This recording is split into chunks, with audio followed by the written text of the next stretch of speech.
friends, praise Jesus. Welcome back to my channel. If you're new here, I'm Becky. I bring you awesome, fun and timely content on all my platforms, so make sure you like, you comment, you share, and bestie, subscribe. Subscribing is absolutely free. If you have not seen the part 1 of this conversation, I would highly recommend you watch that before you watch this, so that you know the sequence of events and you know what we are talking about and where it all started. But the long and short of it is I am sharing my PCOS diagnosis and all that. Yeah, that is the story we are sharing on here. Never thought this day would come, but it is what it is. So yeah, anywho, in my previous video I explained the diagnosis, how we came about the diagnosis, and the symptoms I had. So today I want us to begin at the treatment. So we are at all this PCOS management. By the way, I have done it at Alora Medical Clinic. It is run by Dr. Christina Sule. You can check them out on Instagram. They are really good at it. So I get my diagnosis, the doctor confirms, and now I go into this Google rabbit hole. And so I'm on Google, I'm Googling what is PCOS. Like, I had an idea, but now I have a better idea. What are the side effects? And I remember just seeing diabetes, heart disease, high blood pressure, obesity, endometriosis. Those are the things I was seeing that PCOS puts you at a higher risk of suffering from. I'm telling you, for the first 2 weeks, I did not even want to have the conversation with nobody. I did not want to. And at that time, it is only my partner that knew. I did not want us to talk about it. I did not want him to ask me about it. I think I was just in shock. I just needed the time. I just needed the space to breathe and process what was happening. And so I think I was just numb. Honestly, for a while I was numb.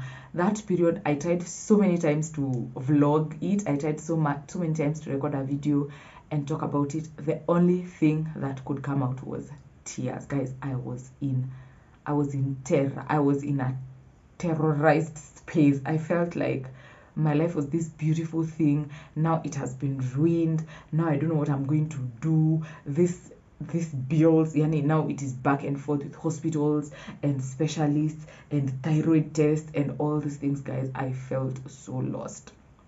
Anyway, Dr. Christina explained it so well to us. If all the questions we had, I brought them to her. She explained it to us in that visit, and then now it was on to the management plan. So I remember she was like, right now, because, and I think for the most part, the PCOS affect, like, you feel the effect of it if you're trying to like have children, all those things. But at that time, we were just dating. We were not trying to have children. So she was like, right now, since you're not trying to actively conceive, we are gonna manage it. And from the get-go, she had made it so clear that right now the medical practitioners as of today have not come up with a specific solution or a specific medication that you take and you're cured of PCOS. So she did not raise my hopes. She was like, I know you're heartbroken, I know you're frustrated and disappointed, but I just have to tell you the truth. There is no specific pill I can give to you that you will take that will sort all these things. And the thing with PCOS, it is a conjunction of so many symptoms. So by the time you deal with each symptom on its own, like by the time they come up with one medicine that will be able to deal with all those symptoms, you see how complicated that is. So she was like, now we are going to go into management and maintenance mode for your body, because if we do not manage it, it is going to skyrocket and we might start dealing with all this obesity and heart disease and all these things that you have read online. So we agreed on an action plan. I was to go on this medicine. I have forgotten what it's called. I think it was called, let me Google it and see. Do I remember it this well? I feel like I took it for so long. I should remember, hey? Was it this one? Let me see images. I don't want to lie to you guys. Yes, I went on microgynon, and I also went on what is the name of this thing? I took microgynon, and then I took another one. It was also starting with an M. I don't remember. But yeah, I went on 2 different medications that she prescribed to me. And those 2 medications, like a dose, and I used to go for checkups like after every 2 months. A dose of those 2, like a pack of microgynon and a pack of the other one, that is just 10,000. They don't last a month, so you buy like twice a month, so that was like 20k. Leave alone the consultation fees, leave alone the test, guys. It was such an expensive affair, and I feel like that is the one thing that stood out for me or stands out for me in this journey, is how expensive it is to manage the medicine that you will have to go through. Those things are expensive. That is how I found this other pharmacy in town. It's next to Nairobi Sports House. If you're looking for a pharmacy that sells wholesale, very affordable for all kind of medications, that is how I found that pharmacy, because they were selling to me at wholesale. And there are times I would go and they would not have it, so I would have to go around town looking for a chemist that sells that medication. It is also not that readily available. You might have to look for it. So we start on a treatment plan. And for me, when we started to manage the symptoms, because there's no cure as of now, when we started to manage the symptoms, my greatest fear was now the thinning of my hair, the acne, the weight gain, especially in my abdomen, my scalp changing, like my body changing. All these things are what were motivating me at that point, because I honestly did not even understand this thing that was happening. I was just like, Yani, I was just living a gorgeous, amazing life, and then all of a sudden I have been thrown into this thing that I have to manage for life. What are people talking about? So I think for me it was just that I did not want it to be visibly, like physically, visibly noticeable that I am going through something. I was already battling with it within me, so I did not want it to get to a point where now people around me are like, hey, and you have gained so much weight in a short time, hey, and your tummy is so big, hey, and your hair is falling off. Mimi, natural hair influencer. See God, guys, God is so good. Anyway, we'll get there. So the other things that we were doing to manage this condition was dietary changes. She also advised that I start working out, and I manage my weight so much that it does not go up, because once it goes up, by the time it comes down, it was going to take me so much, because my hormones were already doing the most. I was also on medications which were birth control pills, and guys, the side effects of those things, guys, I was going through a lot. Talk about the stigma. I would hide them, because in my mind I was like, in case anyone comes across them, like my sisters, my auntie, they'll be like, hey, which level is this one you have unlocked?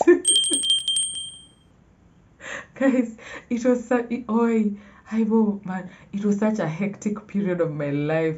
It was so hectic. But anyway, so yeah, now I have the medications and I have the plan.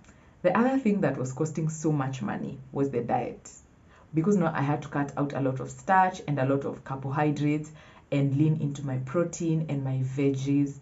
And now I had to go online and look for people who have lived with PCOS for so long and get dietary advice from their videos. I had to ask a relative of mine who is a dietitian to give me advice on it.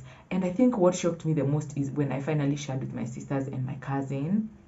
All of them are my sisters, we've grown up together. And they were so shocked. They were like, what is that? And then it hit me. Many women don't even know this condition exists. Like, many women don't know that there's a condition that affects, I don't know what percent, 10 to 13% of reproductive aged women globally, though up to 70% remain undiagnosed. Hey, guys, can you hear those numbers? 70% undiagnosed. 10 to 13% of reproductive age women globally. And these guys knew nothing about it. So I was like, you guys need to up your game, because now I am here and I'm suffering from this thing, and I don't want it to be an issue of we can't talk about it because you all know nothing about it. I don't want you to kwaza me when you see me I've gained a lot, like some bit of weight around my tummy area. I know you're like, you're just fat. No, I just needed them to be like, let's get clarity around it. So the exact cause of this PCOS thing, I think for me, what took so much of my mental capacity was trying to figure out what I did wrong. And I am here to tell you that I did nothing wrong. Like, there's nothing you do, there's nothing you can do, there's nothing you can undo. Like, literally, the thing is now, we are now here. And it took me such a long time to get out of that mental space of, what did I do? What did I eat? Is it something I took? Is it something do you get, like, is it the way I live? Is it the way I eat? Is it my lifestyle? Like, what could have allowed this thing to happen to me? It took me so long, guys. It took me so long that even as late as 2026, I had not told most people in my life that I was dealing with this thing. Like, it was that crazy, because I was like, the moment I share with them, then now they go online. Now it's like I'm preparing them mentally to see me big, to see me lose my hair. Like, it was just emotionally, baby, I was in such a bad place. Emotionally. And for me, the other thing that I knew that I had to deal with was the insulin resistance. Because with PCOS you get insulin resistance. Let me check that out so that I do not lie to you guys. I do not want to explain medical terms with my own understanding. Like, I know what it is because I have dealt with it for so long. But I just need to give you guys a clear scope so that, yeah, I'm not lying. So insulin resistance in PCOS, which is IR, is a core feature of Polycystic Ovary Syndrome, affecting up to 70% of women with the condition, even those with a normal BMI. The other thing you had to watch out with the weight was now my BMI. It occurs when the body cells don't respond effectively to insulin, leading to hyperinsulinemia, high insulin levels. This excess insulin stimulates the ovaries to produce more androgens, which is, for example, testosterone, which is now the male hormone, worsening PCOS symptoms such as irregular periods, acne, and infertility. The relationship between PCOS and insulin resistance is a self-perpetuating vicious circle. Insulin resistance increases the androgen production, and now this androgen further impairs the insulin resistance sensitivity to your body. So it's like a vicious cycle that goes round and round and round. So that is also something else that we had to deal with. So I dealt with my diet. I was now eating mangwashi, mandoma, yogideri, leaving the starch, leaving the rice, all the beautiful things of life. I had to leave them out. And it became hectic, guys. It was such an expensive affair because there's food at home. But now I have to find money. I was at work at that point. I have to spare money from my normal budget to buy these extra things that I need to support my health. And I think one thing I loved the most was, even in that feeling of I'm heartbroken, what did I do, blaming myself, I was very proactive in making sure that I dealt with this thing. That was also around the period when I started working out. So I started walking. Since I loved walking from then till tomorrow, you will catch me walking. I absolutely love to walk. So that was the easiest way, because of work schedule and all that, the easiest way I could use to watch my weight. So yeah, I also did that. I did not supplement a lot, but I took all the medications they gave. And guys, the side effects of those medications, there are days I would feel like I am going mad. Like, I would have the worst mood swings.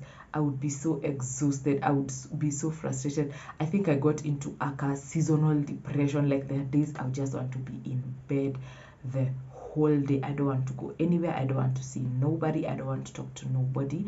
And I knew those were side effects of these hormonal medications. But then there's nothing I could do about it, because Sasa, this is the solution. Like, this is the only available solution as of now. What can you do? Like, what else can you do about it? There is nothing you can do about it. So yeah, that is how I handled the symptoms. That is how I medicated. Excuse me. That is how I medicated for, I think it was 2-3 years. And then one morning I woke up and I decided I'm not doing this no more. I was so tired. I was so tired of popping pills. I was so tired of just being a shell of myself. I woke up one morning and you know what? I prayed and I told the Lord, you know what, Jesus, if you have allowed this to happen to me, you have a reason for it, you have a purpose for it. And I just surrendered to the process because I feel like I was really struggling because I was fighting the process. I was fighting to not be in this situation that I was already in. And this is actually great advice for someone if you are in a situation that has come by surprise, it is frustrating you. Try to let go of control because you're already not in control of the situation. So I had to make a conscious decision to let go of control, to let go of all these fears that I had. And the only way I did that was in Christ, was talking to Jesus, was going to him and crying and being like, Lord, what did I do to deserve this? Is it anything I did? Lord, how do I deal with this? This thing is so expensive. I cannot live like this like my whole life. It's not something that I honestly wanted to deal with forever and ever. And it is something that that period was hell. It was so bad. It was a lot. And then to make it even worse is I did not know how to tell most people because I felt like if you don't know what it is, then you will overreact, and then now I'm overreacting, then nah, it's a lot. So if you just don't know what it is, please I just leave you in that state of not knowing for my peace of mind. But yeah, that is everything that I did to handle it. But then, as I said, one morning I woke up and I decided, you know what, I could feel the exhaustion in my body. I had lost so much weight by this point. I was just exhausted. Guys, I will look for pictures of that period of my life.